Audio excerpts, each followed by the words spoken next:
Isang mapagpalang umaga po sa bawat isa po sa atin, mga kapatid, mga kaibigan, yan, mga kapamilya. Naririto po ako muli, yan, sa inyong harapan upang maibahagi po ang mensahe ng ating Panginoon na ibinigay niya hindi lang para sa akin, kundi ibibigay niya para sa bawat isa po sa inyo, mga kapanood ng short video na ito.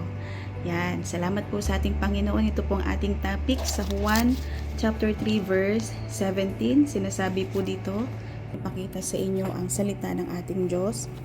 Sabi sa Juan chapter 3 verse 17, sapagkat hindi sinugo ng Diyos ang anak sa sanglibutan upang hatulan ang sanglibutan, kundi upang ang sanlibutan ay maligtas sa pamamagitan niya. Yan. Juan chapter 3 verse 17. Verse 17. Salamat po sa ating Diyos sa kanyang salita na ating nabasa. Yan. Sabi po dito ng ating Panginoong Hesus, yan, sa Juan 3:17, sapagkat hindi sinugo ng Diyos ang anak sa sanlibutan upang hatulan ng sanlibutan, kundi upang ang sanlibutan ay maligtas sa pamagitan niya. Ano po ang ibig sabihin po nito? Yan, hayaan natin ang Banal Espiritu Santo ng Diyos ang magpaliwanag, amen po, sa salita ng ating Panginoon na binigay niya sa bawat isa. Sinasabi po dito, na sinabi ni Jesus Christ kay Nicodemo, yan, kasi si Jesus po ay nakipagtagpo kay Nicodemo. Yan, nag-usap po sila dito.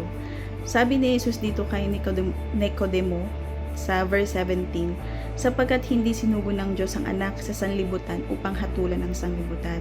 Yan. Yung anak na tinutukoy dito, yung anak ng Diyos, si Jesus Christ po ito. Yan.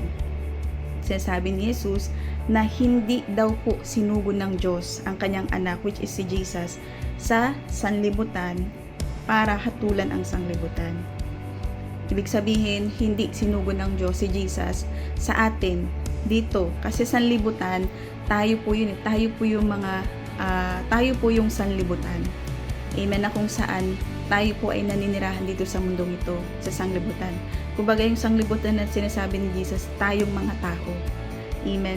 Hindi sinugo ng Diyos ang anak sa sanlibutan para hatulan ang sanlibutan. Ibig sabihin, hindi ibinigay ng Diyos si Jesus sa atin para tayo ay hatulan. Hindi. Kundi ano daw po? Kundi upang ang sanlibutan ay maligtas sa pamagitan niya. Ibig sabihin po dito na si Jesus po ay anak ng Diyos. Hindi siya sinugo ng Diyos sa atin para tayo ay husgahan or tayo ay hatulan. No, hindi po. Binigay sa atin, isinugo ng Diyos ang kanyang kaisa-isang anak na si Jesus sa atin, which is tayong makasanlibutan, para ano daw po, iligtas tayo. Amen? Iligtas tayo mula sa kasalanan, mula sa kadiliman ng mundong ito. Amen? Paano tayo maililigtas? Amen? Sinong magliligtas sa atin? Walang iba kundi ang anak ng Diyos na si Jesus Christ. Kaya sabi dito, kundi upang ang sanlibutan ay maligtas sa pamamagitan niya. Sino yung niya? Si Jesus Christ. Kaya nga sabi dito sa verse 16, sapagkat gayon na lamang ang pag-ibig ng Diyos sa sanlibutan. Yung sanlibutan, tayo po yung tinutukoy doon. Tayo yung mahal ng Diyos.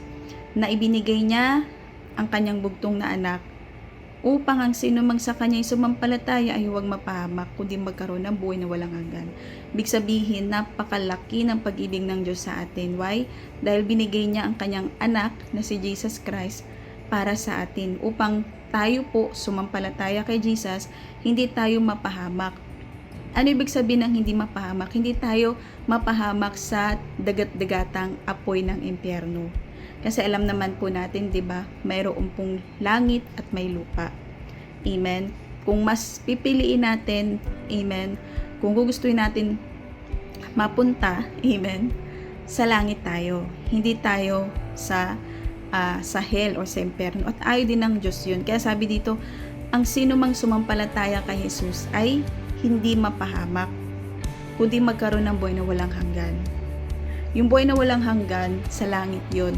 Ang kapahamakan Amen. Kapag ang tao po ay hindi, amen, tumanggap kay Jesus, hindi hindi sumampalataya sa anak ng Diyos na si Jesus Christ, may tendency po na mapapahamak po, mabubulid po sa tinatawag na dagat-dagatang apoy ng impyerno.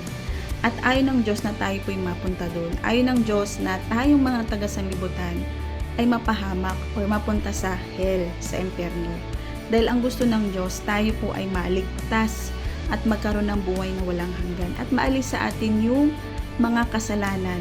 Kasi alam naman natin, di ba, ang kasalanan, yan po'y naghatid sa atin para tayo'y dalhin sa kapamakan, which is hell, impyerno. Pero kung tayo po ay namumuhay with Jesus, amen, lumalakad sa will niya or sa kalooban niya, amen po, at iniiwasan natin yung sin, yung kasalanan, amen. Tunay po, tapos tumanggap tayo kay Jesus, amen, sa ating buhay, tinanggap natin siya ng buong buo, amen. Tiyak ang buhay natin po, ang kaluluwa natin ay hindi po mapapahamak, kundi mapapabuti sa kamay ng Diyos. At magkakamit tayo ng buhay na walang hanggan, kaligtasan mula sa Panginoon. Kaya, mga kapatid, no, tayo po ay sumampalataya sa Kanya. Kaya sabi sa verse 18, ang sumasampalataya sa Kanya ay hindi natulan. Ang hindi sumasampalataya ay hinatulan na sapagkat hindi siya sumampalataya sa pangalan ng bugtong na anak ng Diyos. Ibig sabihin, kapag tayo po ay sumampalataya kay Jesus Christ, wala na tayong hatol. Hindi na po tayo hahatulan. Pero, ang sino mang hindi sumampalataya kay Jesus at nagmatigas, amen, sa kanyang puso na ayaw i-accept si Jesus sa buhay niya, tunay po na hinatulan na siya, hahatulan siya. Amen po.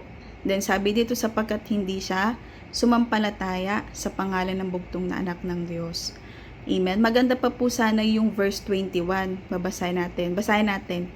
Sabi sa 19, at ito ang kahatulan na naparito ang ilaw sa sanglibutan, ng ilaw si Jesus Christ. At inibig pa ng mga taong kadiliman kaysa sa ilaw, sapagkat masasama ang kanilang magawa. Verse 20, sapagkat ang bawat isa na gumagawa ng masama ay napupuot sa ilaw, at hindi lumalapit sa ilaw upang huwag masaway ang kanyang mga gawa. Yan, nangyayari yan sa buhay natin. Kaya ayaw magpa-born again, ayaw tanggapin si Jesus Christ, ayaw sumampalataya kasi ayaw niyang magbago. Ayaw niyang maalis yung mga bisyo niya, yung mga ginagawa niyang hindi maganda sa mundong ito. Diba? Ayaw niyang masaway yung kanyang gawa. Amen. Then sabi sa 21, datapat ang gumagawa ng katotohanan ay lumalapit sa ilaw. Yan. Upang mahayag ng kanyang magawa ay ginawa sa Diyos. Amen. Kaya, tayo mga kapatid, huwag natin patigasin ang puso natin. Accept Jesus Christ, tanggapin natin siya, at buong puso po natin siyang sampalatayanan sa buhay natin. Amen. Ano man po ang mangyari. Dahil tunay po na kapag may Jesus ka, ligtas ka. Kapag may Jesus ka, may buhay na walang hanggan ka, na ibinigay at pinangako ng Diyos. Amen. Sa'yo, sa akin at sa ating lahat. Kaya, naparito si Jesus, amen, hindi para hatulan tayo, kundi tayo po ay iligtas po niya sa pamagitan ng kanyang kamatayan sa krus. Amen. At sa pamagitan na rin ng pag-ibig ng Diyos sa bawat isa sa atin. Na ibinigay niya si Jesus Christ para sa iyo, sa akin, at sa buong sanlibutan.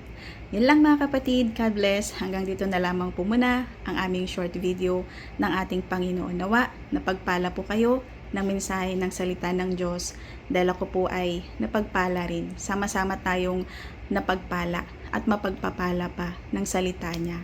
Amen. So ilang mga kapatid, God bless. Tunay po na God is good all the time sa buhay mo, sa buhay ng bawat isa. Mahal ka ng Panginoon at mahal din kita. Bye-bye. See you next time in God's will, not my will. Sarangamida. I love you all. Jesus loves you. Bye.